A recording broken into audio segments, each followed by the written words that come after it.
Did you get it? Oh, yeah. Play the 25th Anniversary Millionaire Raffle from the Florida Lottery with a new millionaire every Monday. $2 million grand prize drawing New Year's Eve. One more thing. His and hers.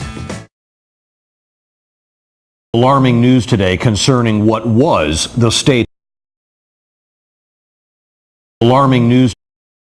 state's oldest reform school. USF researchers say that they've uncovered more graves, more deaths than previously reported at the Dozier School for Boys. Now, Dozier was located in the Panhandle city of Marianna. It closed last year after more than a century of operation. 10 News reporter Preston Rudy has more from USF, where researchers released their findings today.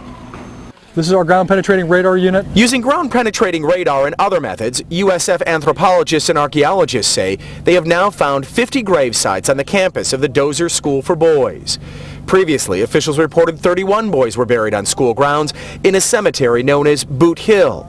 The findings were somewhat encouraging for the family of Thomas Varnado. In 1934, Varnado died at the school, but there were no records of where the 13-year-old is buried, and his family is very suspect of how he died.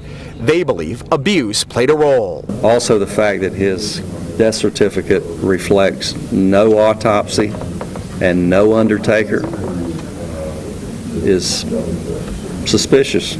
In a 200-page report released today, USF researchers say 98 deaths occurred at the school between 1914 and 1973.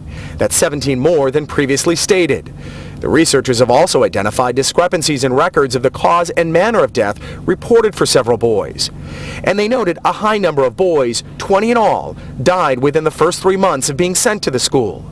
Varnado had been at Dozier just 38 days before he died. I don't want to say that it was a cover-up. I think there was sloppy bookkeeping. I think that there were efforts throughout its history where they did try to project a certain image. But while USF researchers may not be willing to say there was a cover-up to hide brutal abuse at the school, a number of former wards, including Robert Straley of Clearwater, so I got somewhere between 35 to 40 lashes, say that's exactly what happened. And Straley says so many burials and deaths should be a red flag, that something was very, very wrong at the school. Well, this is never going to be a happy story, but what is good is that it's finally being told.